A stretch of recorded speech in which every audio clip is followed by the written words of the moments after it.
সকলকে আদাব। তো নমস্কার। তো আজকে আমরা পড়ব ব্যাপন ও নিঃসরণ। কাহিনী কি? অনেকের প্যাচ হয়, পুরোপুরি শেষ হয়ে যাবে। আচ্ছা, ব্যাপনের সংজ্ঞাটা হচ্ছে কোনো মাধ্যমে, যে কোনো মাধ্যমে কঠিন, তরল বা গ্যাসীয় পদার্থের উচ্চ ঘনত্বের স্থান থেকে নিম্ন ঘনত্বের স্থানে স্বতঃস্ফূর্ত ভাবে ও সমানভাবে ছড়িয়ে পড়ার প্রক্রিয়া। লেখা বোঝাইতেছি। কোনো মাধ্যমে, তার মানে কি যে কোনো মাধ্যম হতে পারে, যে কোনো কিছু হতে পারে, কঠিন, তরল বা গ্যাসীয়, কঠিন, তরল বা গ্যাসীয়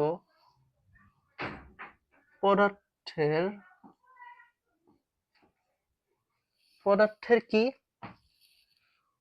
উচ্চ ঘনত্বের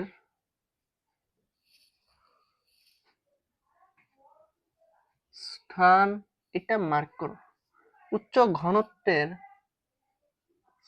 স্থান হতে, কারণ এটা বুঝাবো, বুঝে না, উচ্চ ঘনত্বের স্থান হতে নিম্ন ঘনত্বের,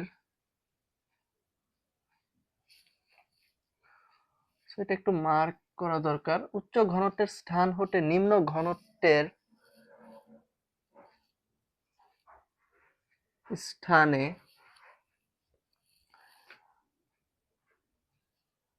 স্বতঃস্ফূর্ত, এটা লিখতে হবে, স্বতঃস্ফূর্ত ও সমভাবে, স্বতঃস্ফূর্ত ও সমভাবে ছড়িয়ে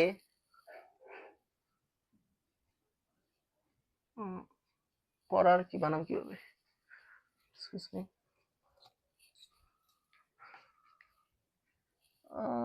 পড়ার মনে হয়, আচ্ছা, পড়ার, ওটা তো আরেক পড়া আমরা যেটা পড়ি, স্বতঃস্ফূর্ত ভাবে ছড়িয়ে পড়ার প্রক্রিয়াকে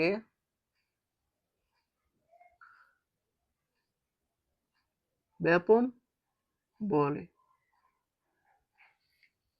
বিষয়টা কি আসলে দেখো, উচ্চ ঘনত্বের স্থান হতে নিম্ন ঘনত্বের স্থানে কি, আমি একটু বুঝাই। ধরো একটা আতর, মানে আতর, সেন্ট, তো সেন্টের বোতলটা খুইলা দিছ, তো খুইলা দিলে ধরো একটা সেন্টের, মানে আতর, তো আতরটা কি করছো, খুইলা দিছ, তাহলে এইখানের আতরের যে গন্ধটা ছিল সেইটা ছড়িয়ে যাবে না, সেইটা সরিয়ে যাবে, সরিয়ে কোথায় যাবে, উচ্চ ঘনত্ব মানে কি, এক জায়গায়, মানে যেখানে উচ্চ ঘনত্বের স্থান হতে, মানে এক জায়গায় পুঞ্জীভূত ছিল, তাহলে এখানে কি উচ্চ ঘনত্বের স্থান না, এক জায়গায় পুঞ্জীভূত আছিল বা এক জায়গায় জড়ো আছিল, এক জায়গায় জড়ো আছিল, মানে যখন জড়ো আছিল তখন সেটা বেশি ঘনত্বের স্থান, উচ্চ ঘনত্বের স্থান থেকে কম ঘনত্বের স্থানে,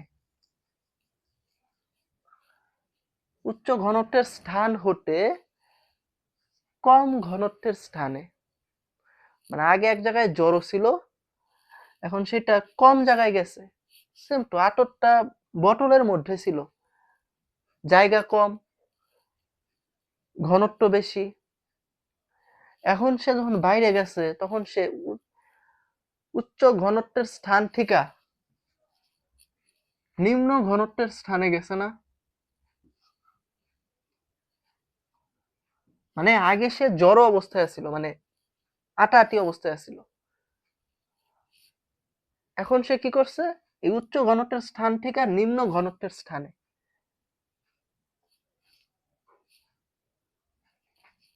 কম, মানে বেশি, মানে কম জায়গা থেকে বেশি জায়গায় গেছে, সেম জিনিস কিন্তু আসলে কম জায়গায় ঘনত্ব বেশি,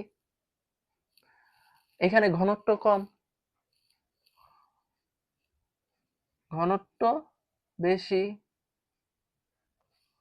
এখানে ঘনত্ব কম, জিনিস তো সেম। তাহলে বেশি ঘনত্বের স্থান থেকে কম ঘনত্বের স্থানে স্বতঃস্ফূর্ত, স্বতঃস্ফূর্ত মানে হচ্ছে নিজে নিজে, মানে কেউ কি একে করাচ্ছে, কেউ কিন্তু একে করাচ্ছে না, সে নিজে নিজেই যাচ্ছে, নিজে নিজে, ও সমভাবে মানে প্রত্যেকটা জায়গায় সমানভাবে যাবে, সে যখন যে যে জায়গায় যাবে সে প্রত্যেক জায়গায় সে সমানভাবে বা সমভাবে ছড়িয়ে পড়ার যে প্রক্রিয়া, সেই প্রক্রিয়াকে ব্যাপন বলে। আশা করি বুঝছো।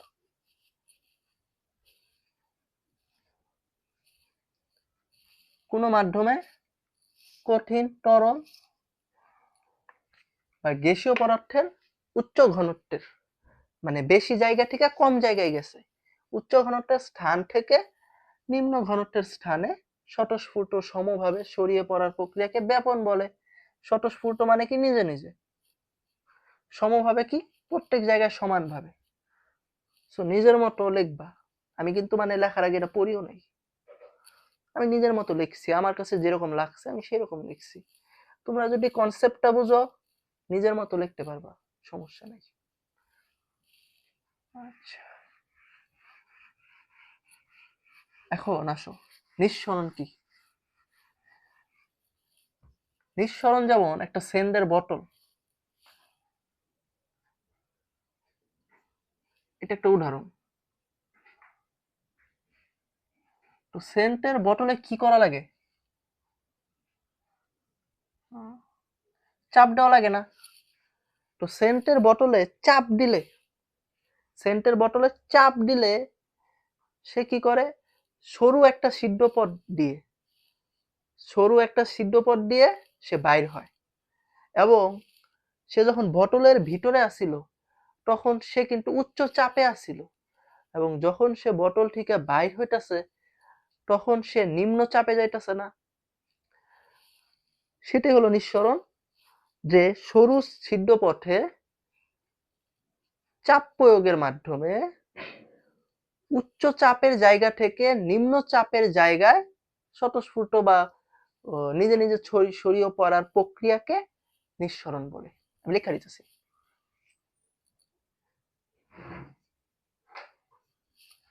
সরু, এটা সিদ্ধ পথে, এটা মার্ক করো, এটা ভেরি ভেরি ইম্পর্টেন্ট, লিখতেই হবে নিঃসরণের ক্ষেত্রে। সরু সিদ্ধ পথে চাপ প্রয়োগে, এটাও লিখতে হবে।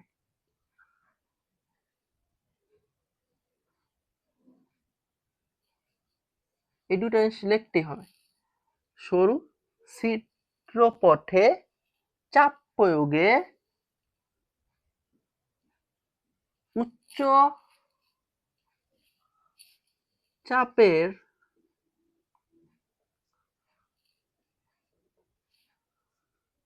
স্থান থেকে, উচ্চ চাপের স্থান থেকে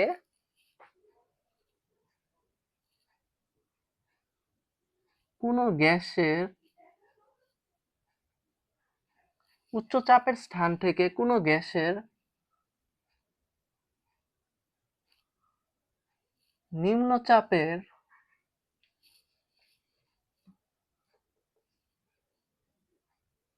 স্থানে লিখতে পারো স্বতঃস্ফূর্ত ও সমভাবে, লিখতে পারো, সমস্যা নেই, একই তো। জাস্ট নাই লিখলাম, যেহেতু ব্যাপনের সাথে লিখছিলাম। কোনো গ্যাসের নিম্ন স্থানে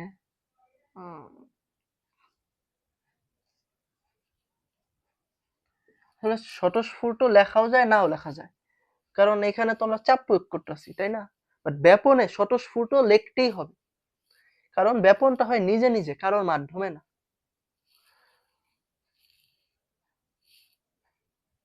ছড়িয়ে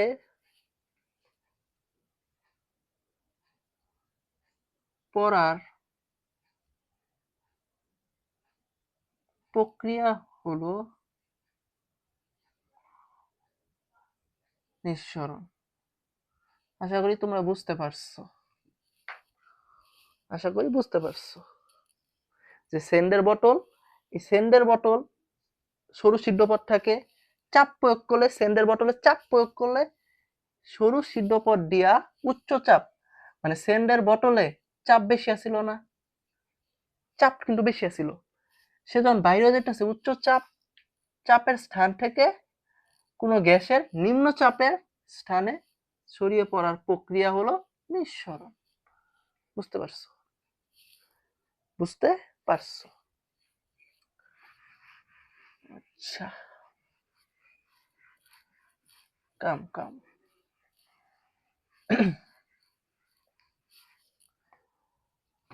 এখন দেখো দুইটার পার্থক্য কি? দুইটার পার্থক্য এখন দেখি।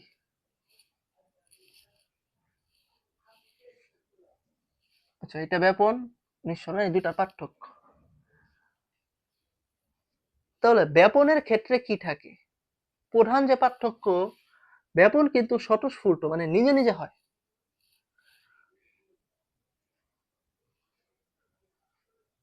স্বতঃস্ফূর্ত ভাবে,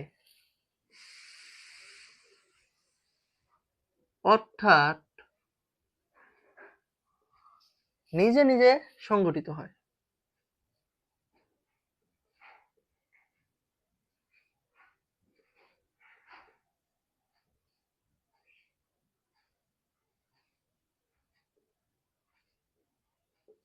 তাই না? কিন্তু নিঃসরণের ক্ষেত্রে নিজে নিজে হয় না, চাপ প্রয়োগ করার মাধ্যমে হয়। কারণ তুমি একটা সেন্ডের বোতলে চাপ প্রয়োগ করলেই তো জিনিসটা বাইরে হইব, তাই না?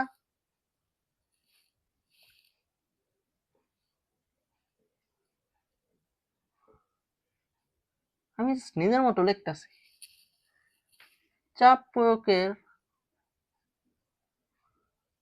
মাধ্যমে ঘটে,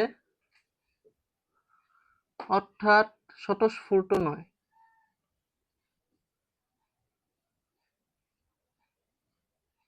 স্বতঃস্ফূর্ত নয়। নাম্বার 2 কি লেখা যায়? ওইটাই, যে চাপাচাপির কোনো প্রভাব নাই। ব্যাপনে কি কোনো চাপ প্রয়োগ করছিলাম? না। চাপাচাপির কোনো প্রভাব নাই। নিঃসরণের ক্ষেত্রে কি আছে, তাই না? প্রভাব আছে।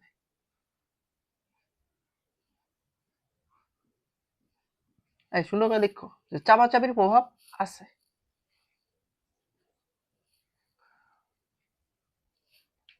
সরু ছিদ্রপথ লাগে না, এখানে সরু একটা ছিদ্রপথ লাগে।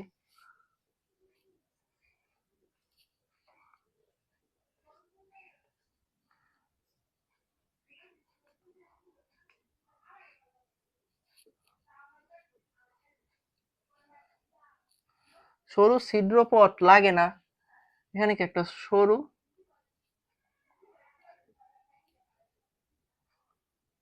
ছিদ্রপথ আছে, তাই না? আছে।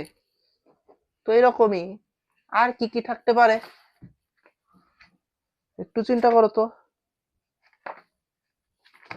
হম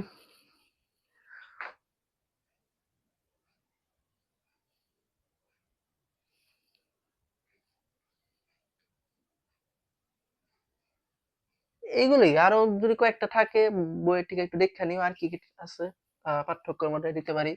স্বতঃস্ফূর্ত হয়, নিজে সংগঠিত হয়, চাপের প্রয়োগ করা স্বতঃস্ফূর্ত নয়, চাপাচাপির কোনো প্রভাব নাই, এখানে প্রভাব আছে, সরু ছিদ্রপথ লাগে না, সরু ছিদ্রপথের মাধ্যমে ঘটে।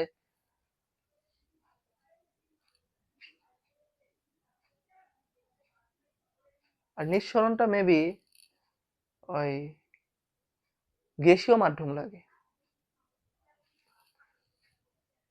সকল মাধ্যমেই ঘটে। ব্যাপনটা, ব্যাপনটা মোটামুটি সকল মাধ্যম ঘটে, এবং নিঃসরণটা তোমাদের মনে হয় গ্যাসীয় মাধ্যম লাগে। হুম,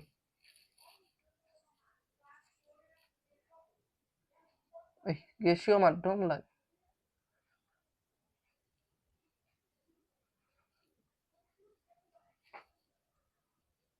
একটু দেখো তো, তোমরা গ্যাসীয় মাধ্যম লাগে সকল মাধ্যমে ঘটে। নিচে গিলা দেওয়া যায়, আচ্ছা সকল মাধ্যমে ঘটে। আরো আরো কি লেখা যায়, আরো দু একটা দেখো বইয়ের থেকে, আরো আছে। আচ্ছা, তো এখন ব্যাপনের বিষয়ে আর দু একটা কথা আমি বলি।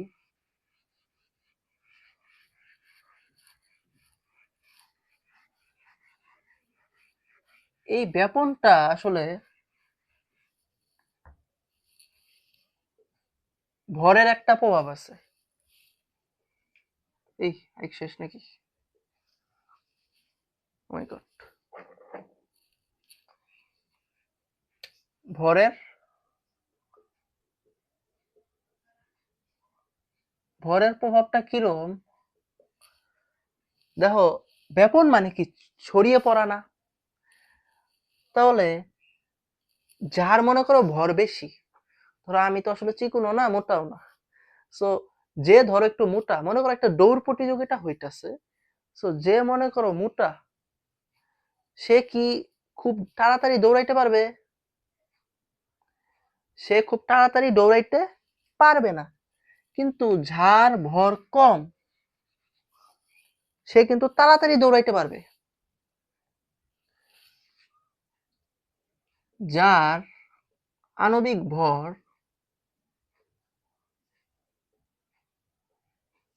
বেশি, আণবিক ভর বেশি মানে কি,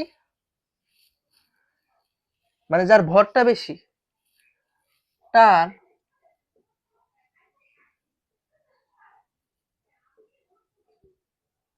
ব্যাপন হার কম। মশাই, তার ব্যাপন হার কম। এক মিনিট, যার আণবিক ভর বেশি তার ব্যাপন হার কম। ব্যাপন হার কম মানে কি, সে তত স্পিডে দৌড়াইতে পারে না। স্বাভাবিক, যে মোটা বেশি সে কি স্পিডে দৌড়াইতে পারবে? যে মোটা বেশি সে তো খুব একটা তাড়াতাড়ি দৌড়াইতে পারবে না। তাহলে যার আণবিক ভর বেশি তার ব্যাপন হার কম,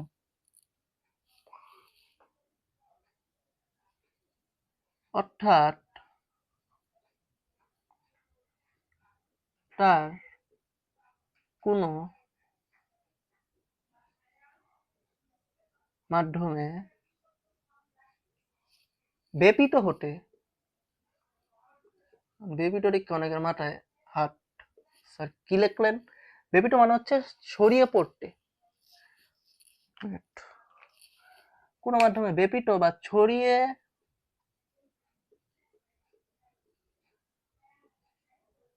পড়তে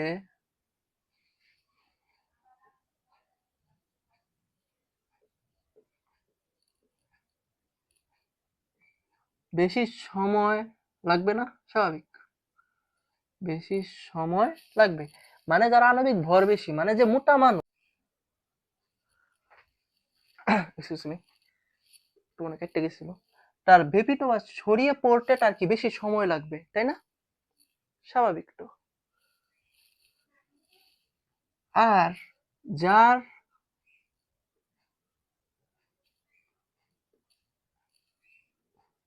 আণবিক ভর কম, তার কি ব্যাপন হার বেশি? হুম, হচ্ছে।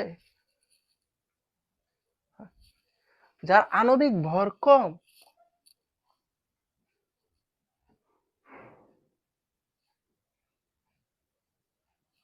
তার কি ব্যাপন হার বেশি। মানে যে চিকন মানুষ তার হার বেশি, অর্থাৎ তার ছড়িয়ে পড়তে তার ছড়িয়ে পড়তে বেশি সময় লাগবে।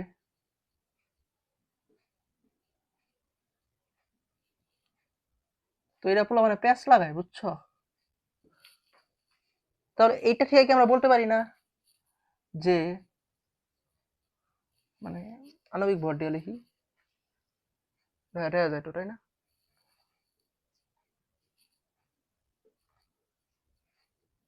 আণবিক ভর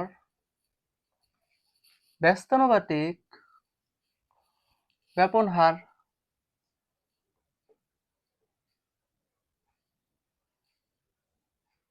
আণবিক ভর ব্যাপন হারের ব্যস্তানুপাতিক, কিন্তু আণবিক ভর আবার মানে ব্যাপন হারের ব্যস্তানুপাতিক, কিন্তু আবার তোমার ওই মানে সময়ের কিন্তু সমানুপাতিক। এটা আসলে বোঝা যায়, একটা মনে রাখতে পারলেই হইব, পরেরটা একটু বুদ্ধি খাটায় বলা যায়। আর ব্যাপন হারের সমানুপাতিক এবং ওই কি জানি কয় ব্যাপন সময়ের সমানুপাতিক, মানে যার ভর বেশি তার সময় বেশি লাগবে, যার ভর কম তার সময় কম লাগবে, যার ভর বেশি তার ব্যাপন হার কম, যার ভর কম তার ব্যাপন হার বেশি। বুঝছো, তাই না? একটা প্রশ্ন দেই, তাহলে সেইটা এটা করতে পারলেই বুঝুম যে তোমরা বুঝছো।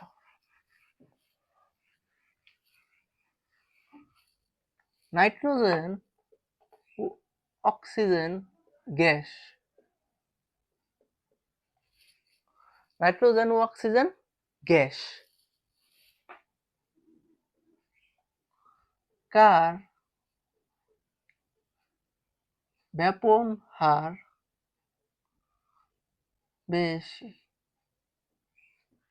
নাইট্রোজেন ও অক্সিজেন কার ব্যাপন হার বেশি, একটু চিন্তা করো তো।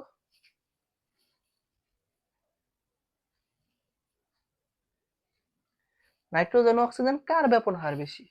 তাহলে আণবিক ভরটা বের করি।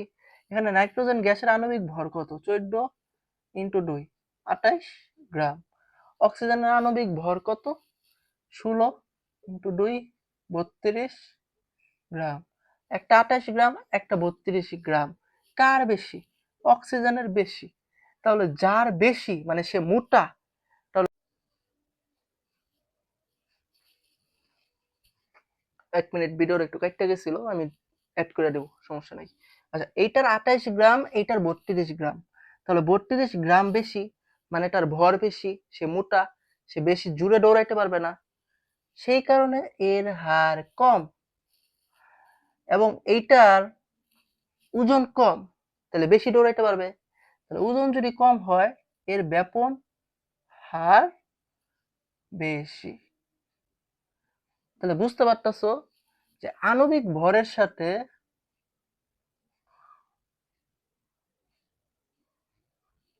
ব্যাপন হার ব্যস্তানুপাতিক, বুঝাই দিলাম, তাই না? তাহলে এখন তোমাকে যদি প্রশ্ন করি কার সময় বেশি লাগবে, তাহলে যার হার বেশি তার সময় তো কম লাগবে, তাই না? তুমি মনে করো রেসে দৌড়াইতে পারো, তুমি রেসে মনে করো দৌড়াইতে পারতাছো, তো তুমি রেসে দৌড়াইতে পারতাছো এবং কম মানে তোমার দৌড়ানোর হার বেশি, দৌড়ানোর স্পিড বেশি, তাহলে তোমার রেস কমপ্লিট করতে সময় কম লাগবে না? কারণ তোমার যেহেতু দৌড়ানোর স্পিড বেশি, তোমার সময় কম। এবং এইটা যেহেতু হার কম মানে স্পিড কম, মানে কি সময় বেশি। দেখছো, সময়ের সাথে কিন্তু একটু ডিফারেন্স আছে, মানে সমানুপাতিক আবার আণবিক ভর ব্যাপন সময়। বুঝছো, ব্যাপন সময়ের সাথে সমানুপাতিক আছে। শেষ মোটামুটি, আর কিছু নাই। আরেকটা জিনিস যে তাপমাত্রা বাড়াইলে ব্যাপন হারটা বাড়ে। ধরো এটা একটা পানি, এটা আরেকটা পানি, সো এখানে একটা গ্যাস আছে, সো এটা কি ঠান্ডা পানি, এটা করাইলে শেষ, আমার চার্জও নাই আসলে। ঠান্ডা পানি, আর এটা কি? গরম পানি। বা তুমি উত্তপ্ত করছো, তাপ দিতেছো। তো এইটা একটা ঠান্ডা পানি, এটা একটা গরম পানি। তো এখানে গ্যাস আছে, বা এটা ঠান্ডা পানি বা গরম পানি, বা ধরো তাপ দিতেছো ঠান্ডা পানিতে, মানে তাপ প্রয়োগ করতেছো। সো ঠান্ডা পানিতে একটা গ্যাস যতটুকু ব্যাপিত হবে, তার থেকে গরম পানিতে একটা গ্যাস বেশি ব্যাপিত হবে। অর্থাৎ এইটা বেশি ব্যাপিত হবে। কারণ কি? এটা গরম পানি, তুলনামূলক এটা কম ব্যাপিত হবে।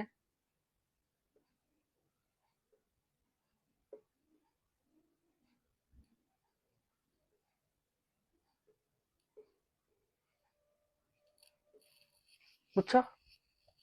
তাপমাত্রা বাড়াইলে ব্যাপন হার বাড়ে, যে কোনো গ্যাসেরই।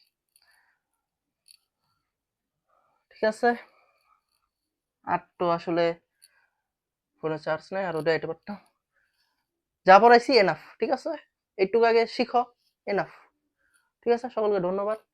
ভালো লাগলে সাবস্ক্রাইব, কমেন্টে একটু ভালো কিছু লিখো, ইন্সপিরেশন, আর লাইক করে দিও, সাবস্ক্রাইব।